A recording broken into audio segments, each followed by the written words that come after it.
History is often written by the victors, but it's also omitted.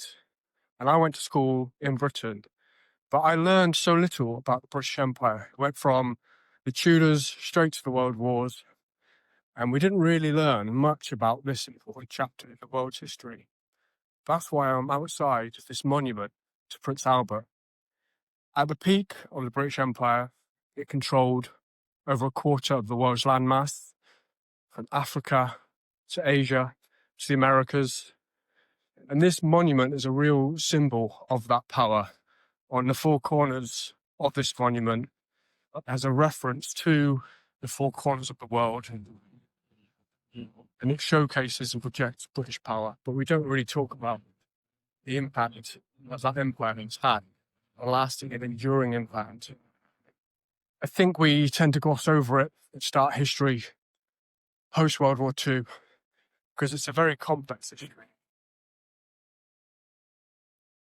One which made the British Empire, Britain, and people like Prince Albert very wealthy, but meanwhile created conditions for people across the world and in England that weren't so good.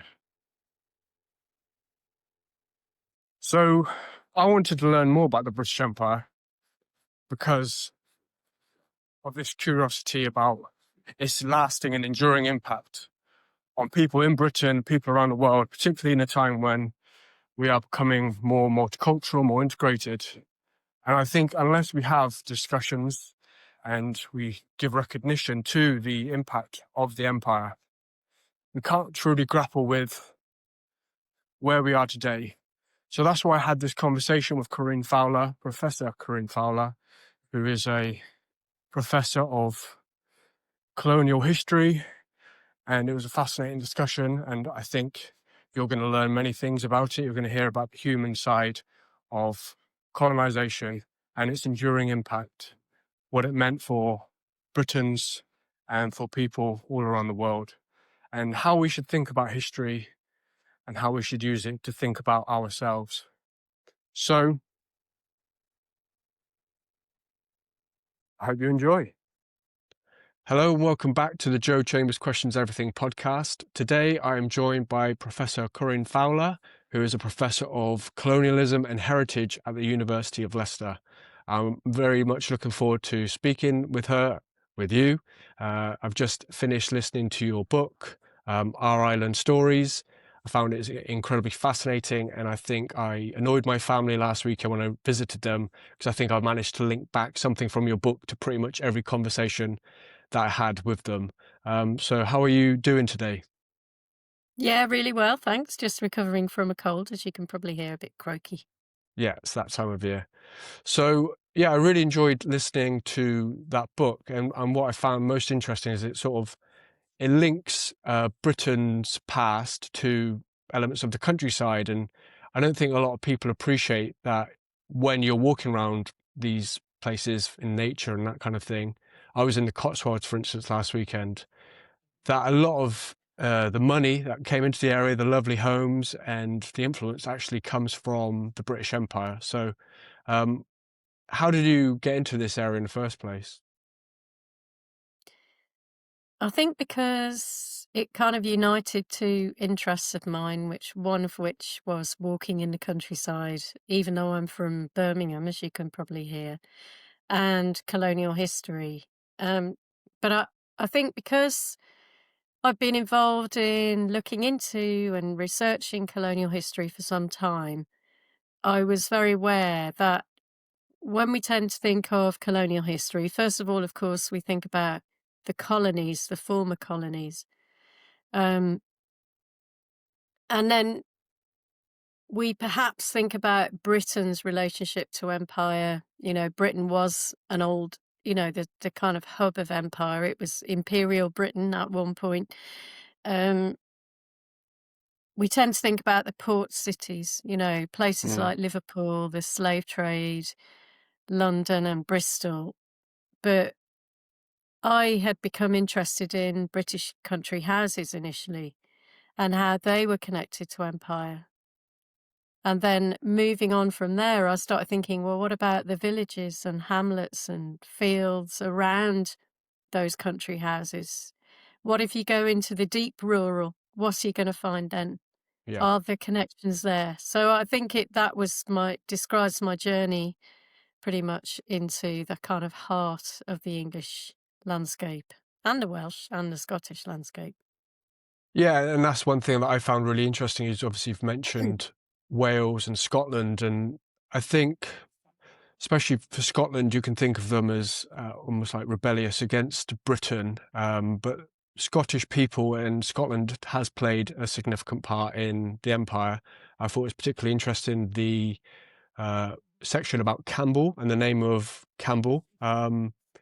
If you're a football fan, you might know of someone like Sol Campbell, and you don't think of how people's names actually originate from places in England and how they've really impacted these communities for generations since.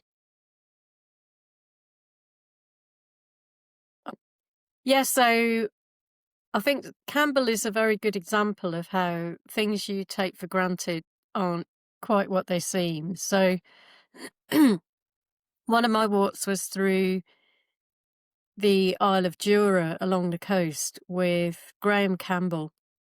And I start that chapter by saying that there are as many Campbells in Jamaica as there Yeah. are in Scotland. And the reason for that is because of the slavery connection and the fact that the Campbell clan had plantations everywhere and looked Mm. after each other's plantations. And as Scottish historians have said, slavery was a very clannish affair when it came to Scotland. And that's how my co-walker, because I chose to walk these walks with different people, Hmm. Graham Camp got his surname, and Graham is of Jamaican heritage. Yeah. So I think, yeah, it really is interesting to ask what's in a name because it does open up the colonial history of Scotland's West Highlands and Yeah. islands. Yeah. So my name is Joe Chambers, and the other famous Joe Chambers, I'm not saying I'm famous, but there is a famous Joe Chambers, and he is an African American. And it's funny to sort of see how your name exists for someone who looks visually very different. But the reason they have that name is because someone of my name, I don't know if, I don't think they're going to relate it to me. I'm not aware of any of my family ties to that.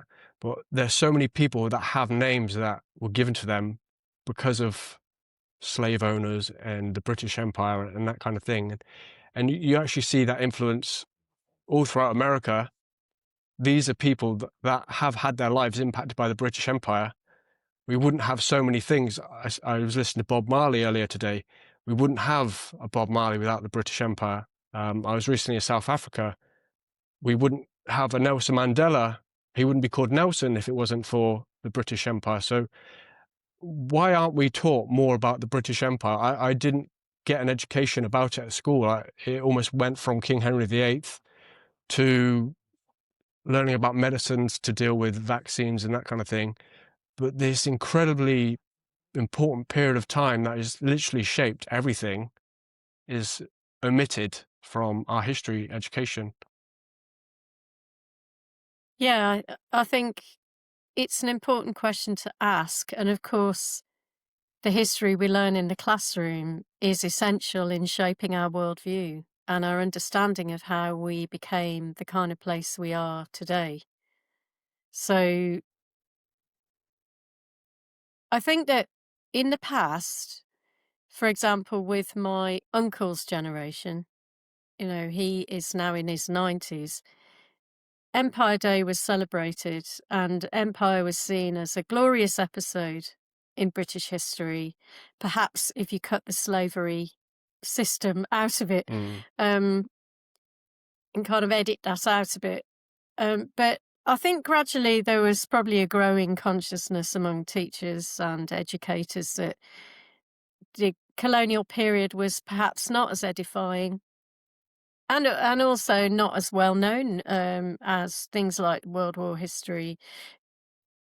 And then they just it just disappeared from the curriculum for a long time. I think the response to that collectively, educationally, was just to perhaps in the years I was at school, for example, in the 80s and 90s, just not to talk about it at all.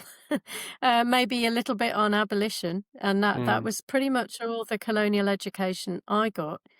So, I think it's definitely gone through stages, and it is true that there are many history teachers now who are very keen to incorporate not just the history of transatlantic slavery, but also things like East India Company mm, history, in rule over India, the Opium Wars, things like that, yeah, that we didn't learn about at school. So it's just important to say, really, that even when we think about familiar periods of history to us, like, for example, the history of World War One, and then the history of World War Two, even more so, you have to ask, well, what are we being taught about? Are we being taught about, uh, World War One poets mm, who fought in the trenches? Are we talking about the ways in which battles were fought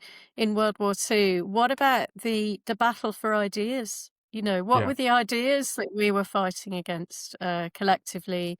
Why does that matter that we understand what fascism was and how it is still relevant and resurgent today? There yeah, are all kinds of evocative details that it really helps to understand the present if you understand the past. And one good example just from today is that in my city in Birmingham, we've Birmingham's long been the front line against fascism. We had Oswald Mosley, who was then mhm, a Labour MP, soon yeah, ended up leading the Fascist Party, who was a Birmingham MP. And, he led the black shirts. mhm. Today, what do we have? A new shirt, which has just been signed by Farage, and it's black. But, I mean, you can't escape that symbolism, Yeah. and it's helpful to have a knowledge of the past because it helps us to see things in a larger perspective.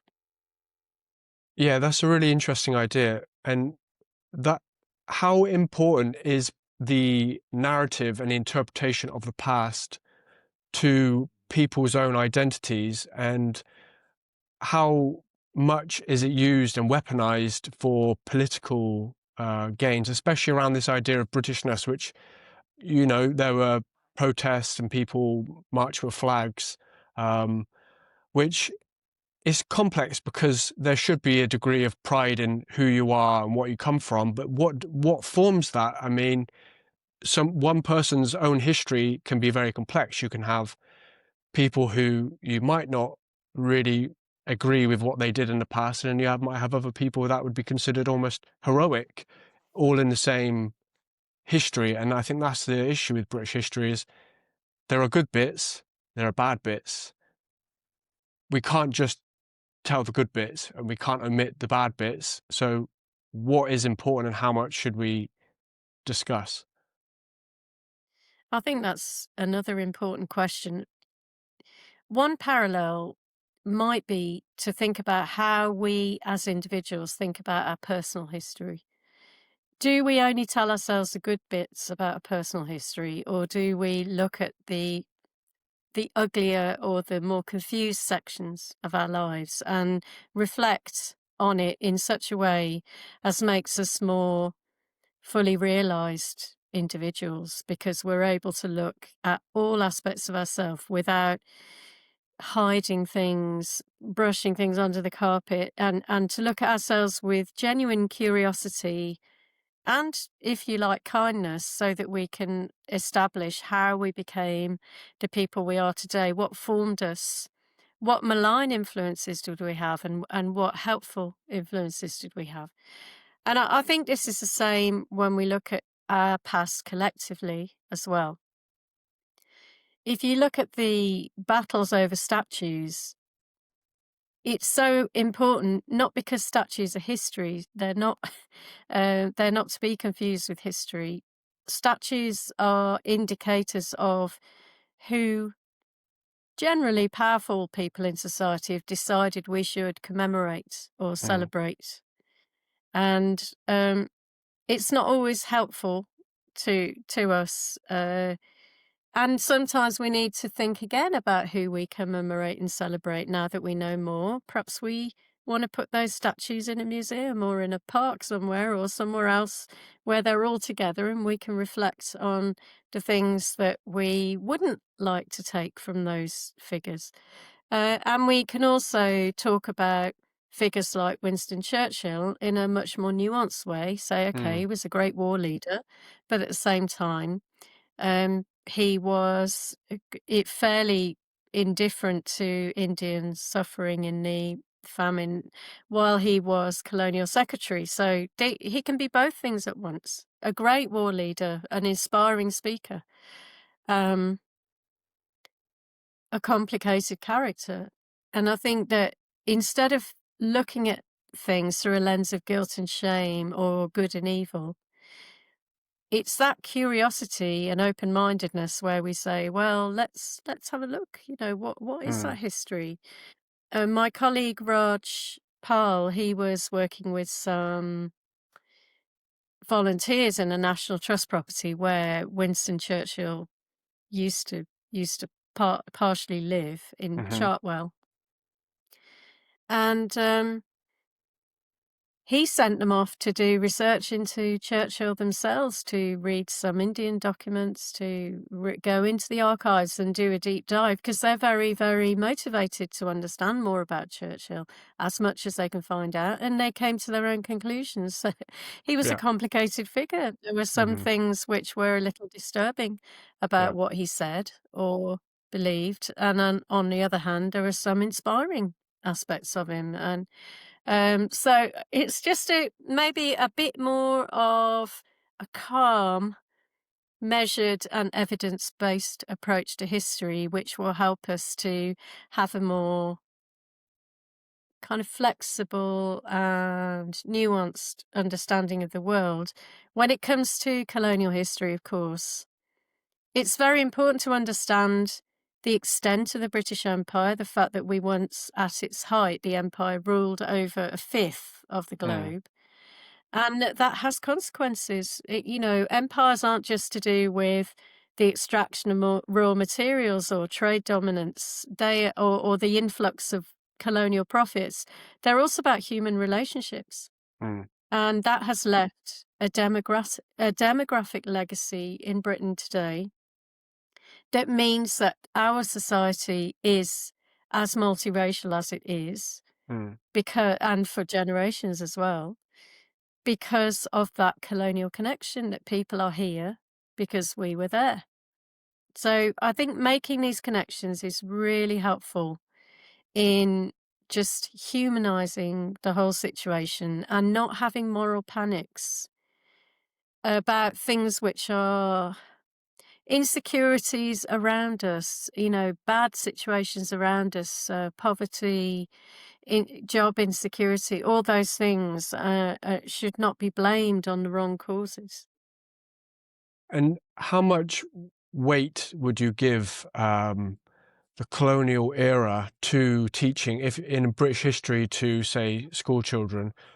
A lot of education seems to come from World War II, and there's a lot of pride because there's a sense that we did something morally virtuous in ending World War II and defeating someone who's recognized as like the most evil person ever, Adolf Hitler.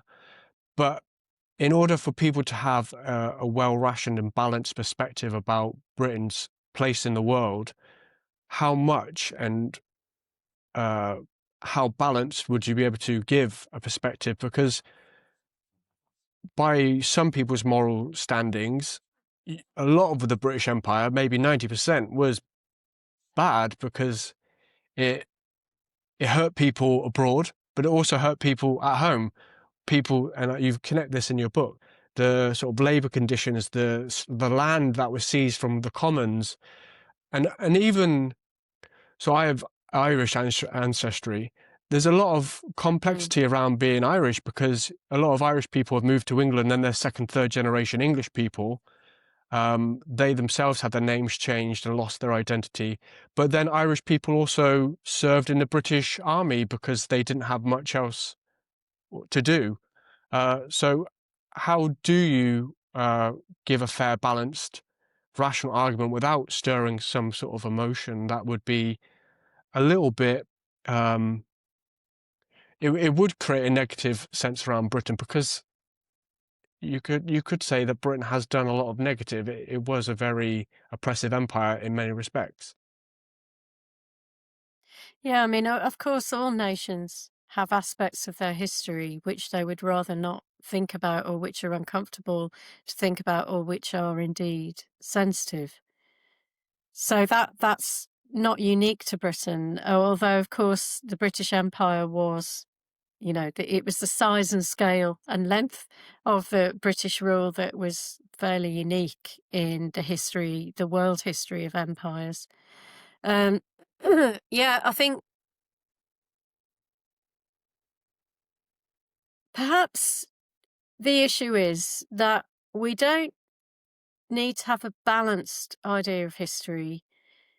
That's not really what historians look for. They try to understand events in the past by looking at different sources and perspectives on those events.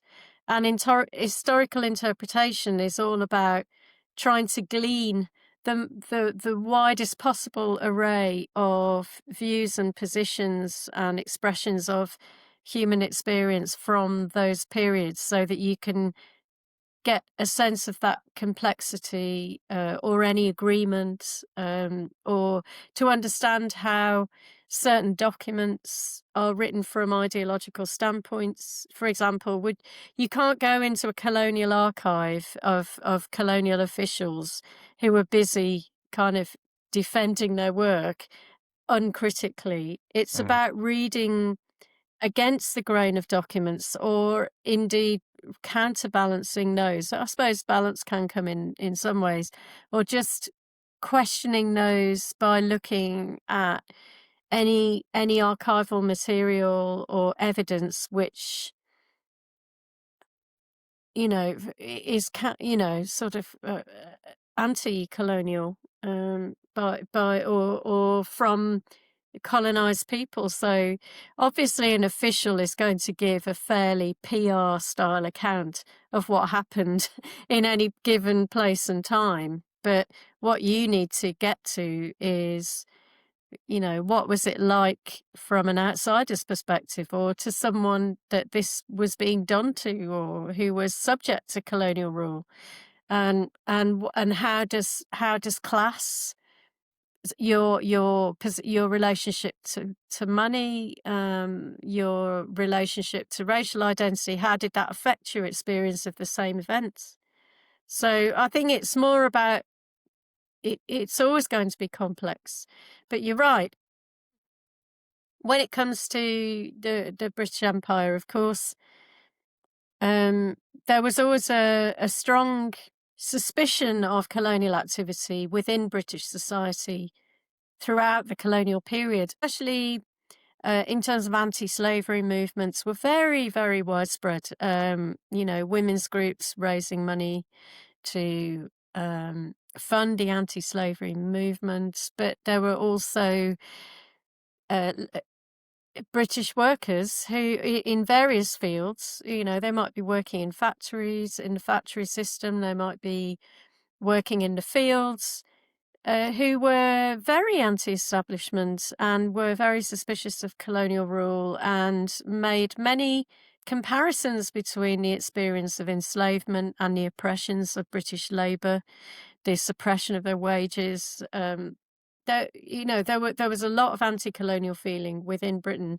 and as you say, it was the same colonial figures who were, you know, had sugar plantations, or were East India Company officials who came back, or their immediate forebears came back with lots of money, and who then spent that buying up common land, which meant that those who had previously access to the commons to graze their livestock or grow subsistence food or collect stones for the houses, or burn gorse in the blacksmith's forge, whatever.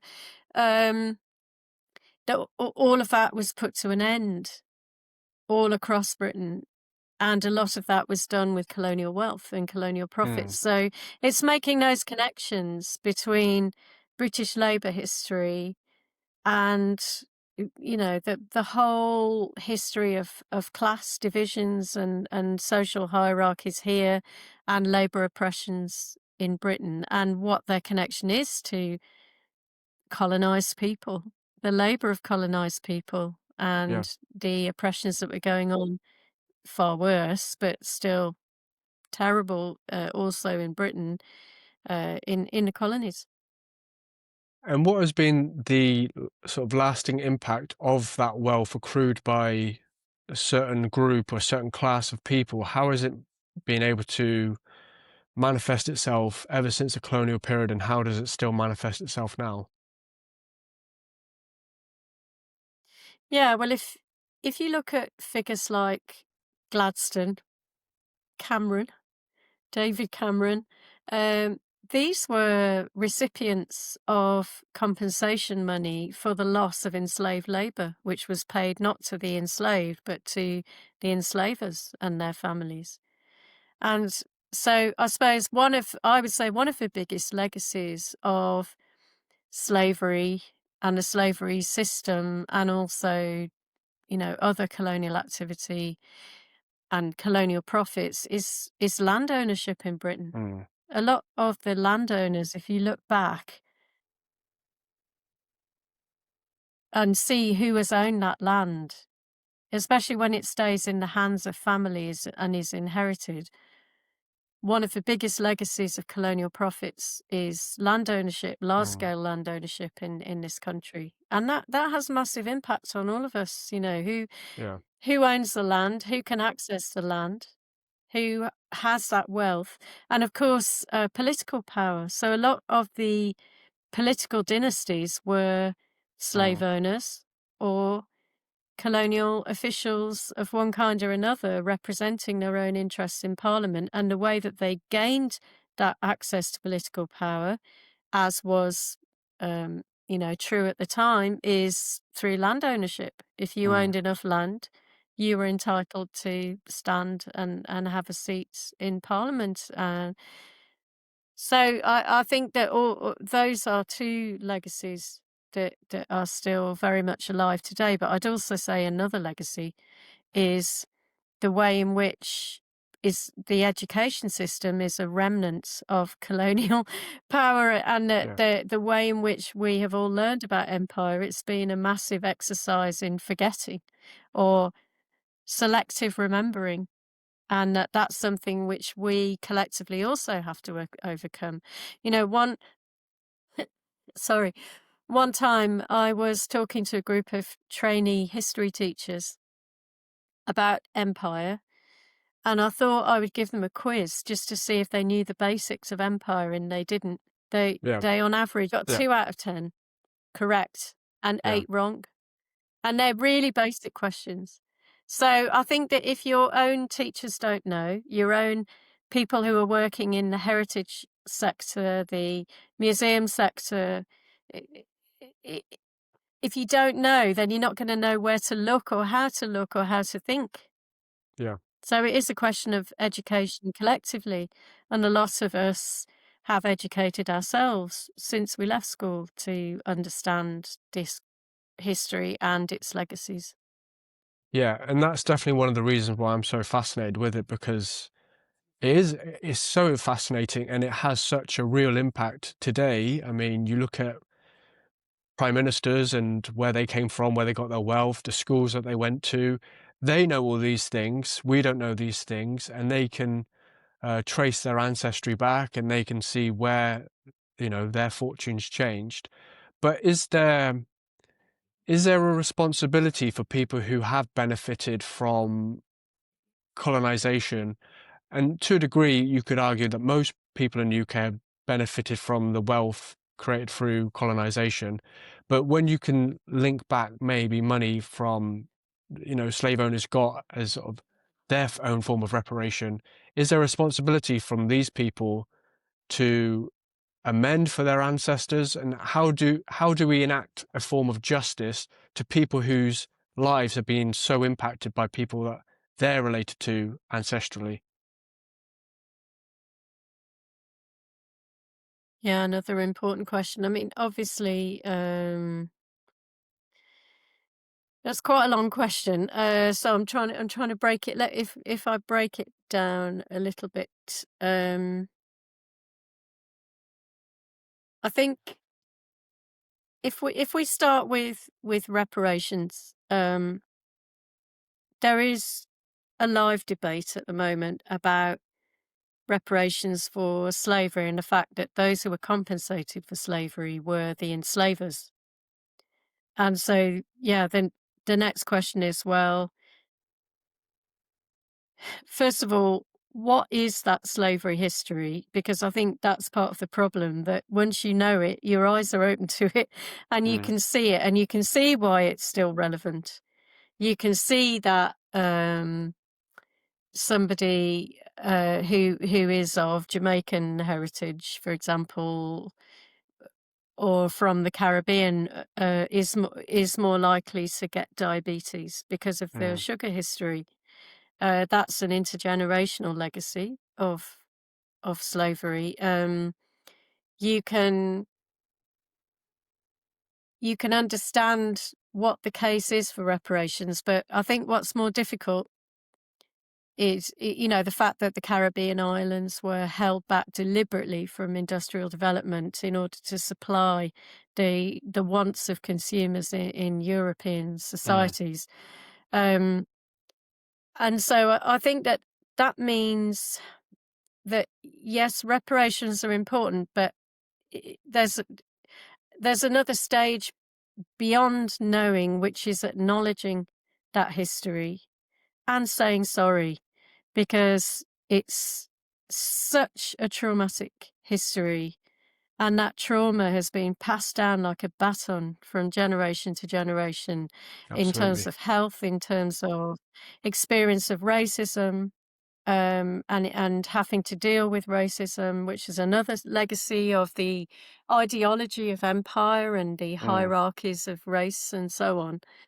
Um, and then you have to think about not just reparation, but repair. And how do you repair that? It mm, how so there are so many questions, but there there are lots of stages to it, and I think that we're at a very early stage still. yeah, Um, but I think acknowledgement in itself is quite healing. yeah, And I think the wound gets dug in, and the scab gets pulled off time and time again just because of that ungenerous lack of acknowledgement. But I do think it helps if you do know. yeah, In order to acknowledge, there's no in that word. You have to know the mm, harm that's been done, and you have to have your eyes open to it, um, and to care. yeah, And you're not going to care unless you know. So it's all a bit circular. Um, but I certainly think there's a historical reparation in terms of making sure that that the education system, that all signage on heritage sites, that all on public buildings, on public statues, and way beyond, much more than that. That we are kind of saturated with that knowledge until mm, we've got a good grasp of what that history entailed, and also of what its legacies are, is a yeah, good starting point. yeah. And so I think I mentioned before we started recording that I went to an event yesterday, and it was about how should we think about white British ethnic decline. And the reason I'm bringing this up because one of the points that was made was that's one of the grievances that white British people have is that they don't feel that they can celebrate their culture, and meanwhile other cultures are very openly celebrated, and they're almost told that they should be celebrating other cultures and multiculturalism. And I think part of that is probably to do with trying to support some of the countries affected by colonialism by being proud about them being in this country. What elements of British culture can people celebrate that aren't linked to colonization in that respect?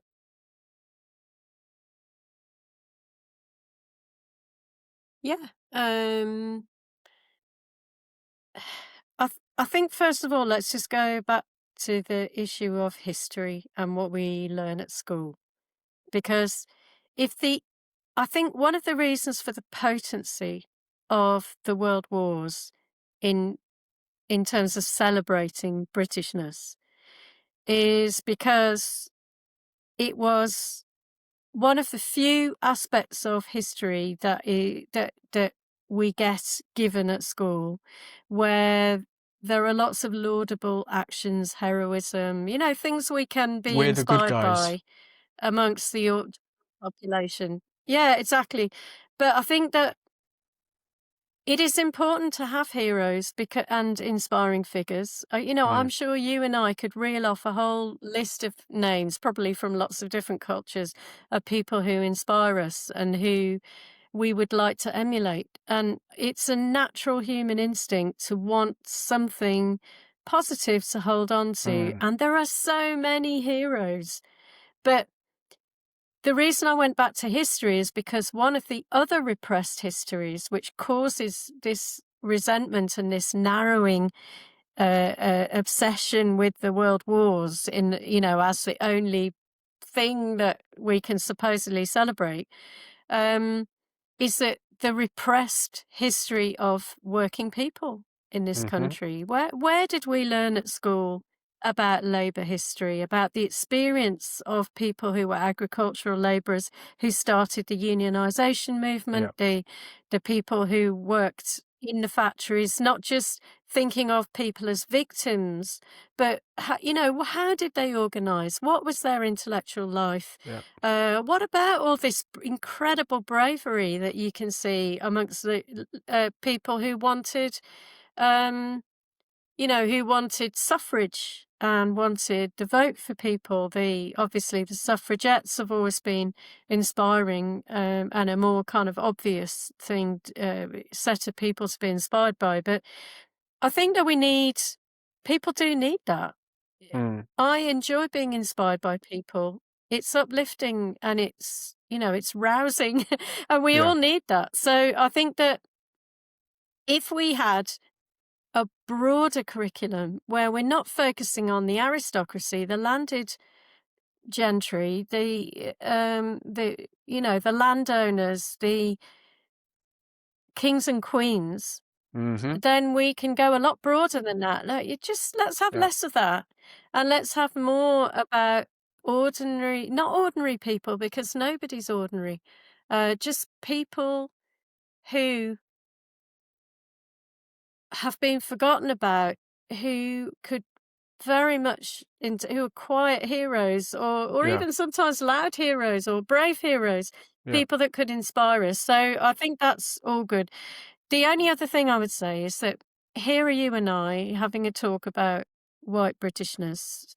I know that you're of Irish heritage, um, or ancestry, and I am of French ancestry. So I think that people who appear to be white British, very often, if we all look into our own past, we will exactly. find Yeah, not very many generations ago. Yeah, some Irish, some European ancestry, some maybe Scandinavian. You only have to do a DNA test and you see that yeah, we are far more mixed than we of think we course. are. And it's very important not to talk about indigenous people, because hardly anyone I could pass as an indigenous Briton, but I'm not. I'm not. Yeah, My family goes back to France, yeah, and, my son is, obviously a different story again. mhm. Yeah, and that's what I was thinking when I was listening to this idea of white Britishness. I mean, England, if you go beyond the colonial empire, it was invaded by the Normans, by Vikings, had Celts. You have there's so many different types of people here already. The reason English is such a complicated language because it's like a bastardization of German and French. Mm, You had the Romans here, so mm, even Irish. I mean, there's people in the south of Ireland who have more like dark features, and then you get people who are very white and bright red hair. I mean, no real country is free from this idea of mixing, but it all comes down to narratives. And I think one of the reasons why the narrative around the British working class probably isn't promoted is because you don't want to encourage people about the idea that if they work together, they can actually change things. I'm luckily, mm, I wasn't taught about the trade union movement. The only reason I was because my granddad was a miner and was part of the trade union movement himself. So I sort of had a working class mm, education around how things were made to change. And I read books like Ragged Trousered Philanthropist and about how people in the Victorian age organized, and it helped them, you know, get a weekend, get an extra day of work off. And it's a lot of great things have been achieved. That's why we got the NHS post World War II, is because people wanted a better mm, society and they'd worked so hard. They fought 2 world wars, and it was about time that they had something to give them back. And I think because we have the distinction from history starting after World War II, we forget that really the socialist system that was implemented post World War II was probably with the wealth that was acquired from the empire, but we don't speak about that. We just speak about how we mm, got this yeah. socialist state in the sort of late 1940s, and why we didn't vote for Churchill as prime minister after that, because he wasn't offering that kind of thing. But yeah, I do feel like one thing I was thinking when I was listening to your book is history is written by the winners, but it's also omitted by the winners, because I don't think they want to encourage more people to think about how we could shape society now for the betterment of everybody and not for the people who already benefit so much from it, which, you know, bewilders me. But hopefully, I do feel like there is more um, discussion around empire. I know there's the series on BBC at the moment, which I found really interesting. One hero from the book that I'd never heard of before, and pardon me if I forget his name, but I'm sure you'll remember, is the guy who was sent to Australia for taking the punishment on behalf of his brother. If you could speak a little bit about that story. Mm. Yeah. Yeah, that's an inspiring story. Although he was a complicated figure as well, but yeah, James Hammett was one Mm, of a group of men who got tried by the local landed gentry and their friends and relatives who all sat on the jury. They got exiled for starting up an agricultural labourers union, and they're known collectively as the Tolpuddle Martyrs. hmm And so it was legal to start a union, but they were tried on some ancient naval law of sedition, which was a kind of legal technicality that ending up in Australia and Tasmania. So um, they they were sent away, but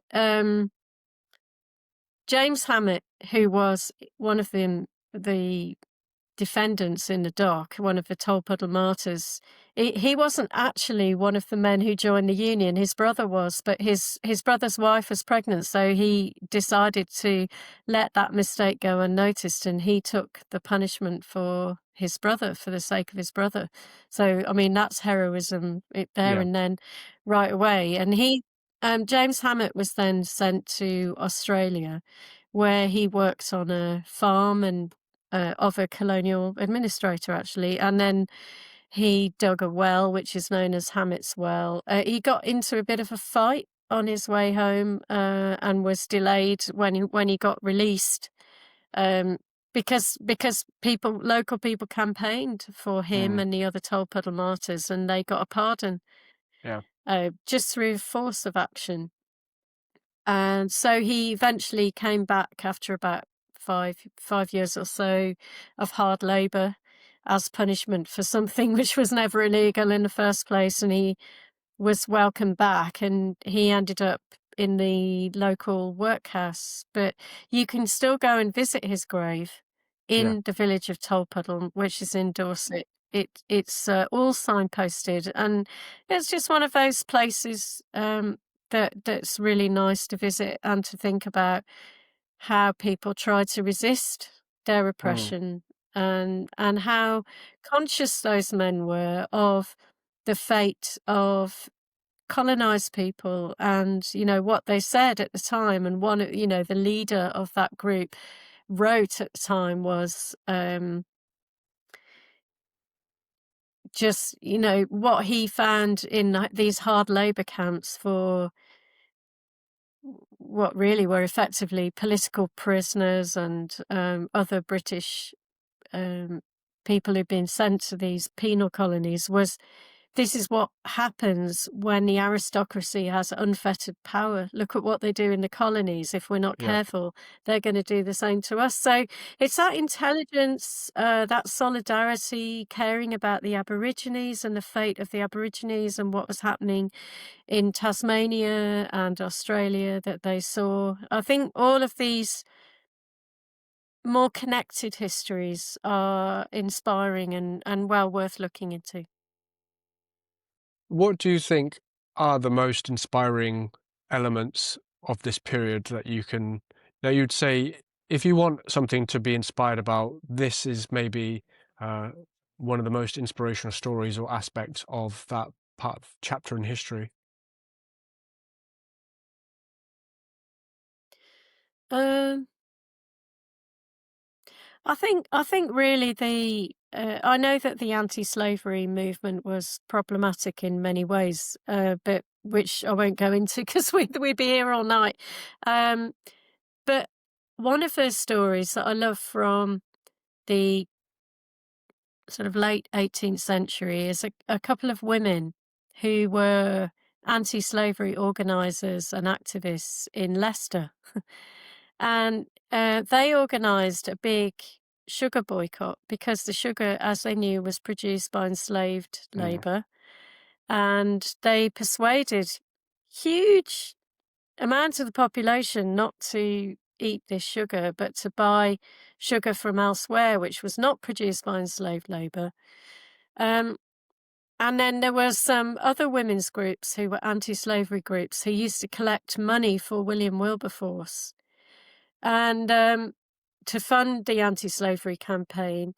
But Wilberforce believed in gradual abolition of slavery, which these women were impatient for change that would improve the lives of the enslaved immediately. So they believed in immediate abolition. And so these groups actually told Wilberforce if he didn't change his policy from gradual abolition of slavery to immediate abolition of slavery, they would withhold his money because they were the ones who raised the funds for it. So, these figures are all really, Mm. really inspiring, and they were very, very dedicated to that anti-slavery cause. So, I mean, I think that there are just so many examples of that. I mean, the other book which I recommend that people read, if they want to hear more of these incredible stories of amazing bravery and resistance to oppressive, or oppressive abuse of power in the 18th century and the 19th century, is a book called The Making of the English Working Class. That is a fantastic book because it's full of these secretive meetings that people used to have to organise themselves against their local aristocracy and the authorities who wouldn't let them have any freedom, or who were suppressing their wages, suppressing their freedom, not allowing them the vote. And they used to meet in secret in the middle of the moorlands with a lamp and, all in their coats, all in a huddle, meeting out in the moors. It's all very exciting stuff to read about. And also, some of the ingenious ways in which people oppress, opposed mechanization because they knew it would mean that they Mm. would get left behind and they would lose jobs because machines were doing the work on the farms that they would have done. So they used to just, get a brass band and kind of drag this machinery into a pond and throw it in a pond. I mean, all these really, and under pain of death in some cases. Yeah. So I think it's all fascinating and very instructive and eye-opening. When you look at society today, you can kind of see how we ended up as we ended up. Yeah. And one of the things that struck me in the book was that there were towns that came to prominence because of the British Empire. They were linked to an industry, and then they actually suffered and they lost work, and maybe the industry moved. I think one of the examples was in the north of England, um, materials that were woven or made in the north of England were then being made in India. And would you almost say like that was one of the first industries to be affected by globalization? And I see parallels as well because my family being of mining background and seeing the impact of when a big industry leaves. Yeah, so you're asking about how areas developed industry, but we're losing industry. Yeah, I think that what's happening now does very much reflect what happened with mechanization and in and the machine breakers, in it, during that early 19th century, late 18th century period, because I think that as mechanization happened, then, and obviously the factory system developed as well, and you had steam power and then other types of power, which meant that you could mass produce things. All of that, in theory, supplied jobs, but it also meant that jobs were lost. And I think that in all areas of flux, in all times of flux, that is what happens. What really is the mark of a civilized society is how it treats the people who are put out of work by global forces, by the loss of industry and the loss of jobs that used to be routine. But I think that in current thinking, there's a lot of thinking about how employment should ideally not be oppressive in any way, not be routine or boring or unstimulating or repetitive unless somebody wants that, and that we should de-link work with from wages so that that's where all the discussion comes in about the universal basic income and all of that. But I think a good example of this in the past would be in the cotton walk that I did, where obviously there was a war between the Confederate States and the rest Hmm. of the US. Yeah. And because of that, the cotton supply was cut off from the Confederate ports, and the cotton was, of course, produced by enslaved labour. And that meant that the raw cotton could no longer come in through Liverpool and Manchester to be distributed in the cotton factories of East Lancashire. And so that then meant that lots of people were suddenly put out of work. So that's when, if there had been a welfare state, it would have kicked in, but it clearly didn't kick in. And I think this is the problem now, that if there wasn't a welfare state then, there is a welfare state now, but because it keeps being eroded, it means that when the labour market shifts, we're all kind of, our fate as individuals and communities is completely pegged to it. So it's all about that kind of just transition from one phase of labour to another phase of labour, and making sure that your populations are okay. And I think that um, this cotton famine that happened, the factories stopped, the cotton ran out, and people had to get poor relief, and they were only allowed to get poor relief by, you know, earning it by working outdoors in quarries and stuff, like cutting up stones and things like that. And then, the cotton was then made in other places like India or Egypt, and that set off a whole other load Mm. of crises.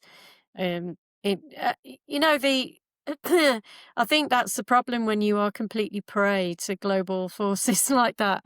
It means that you've got less control over your own fate, but looking after populations when those things happen is the most important element that was absent then and is increasingly absent now. Yeah, brilliant, fascinating answer. So in closing, we've discussed a lot about the British Empire, and I definitely recommend anyone to read or listen to your book. And I personally listened to it, and I enjoyed you narrating it.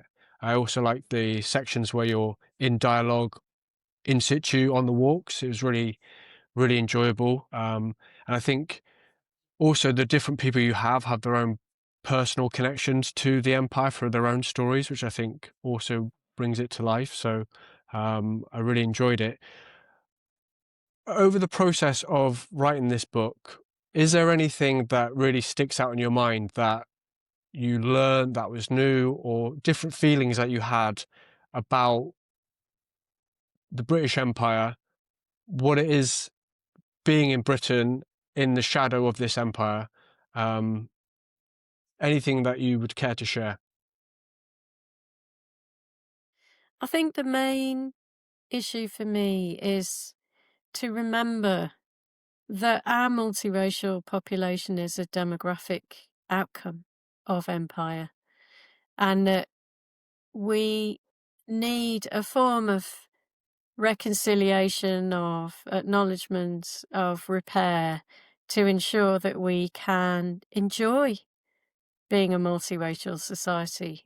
I mean, having grown up in Birmingham, it's completely formed my worldview because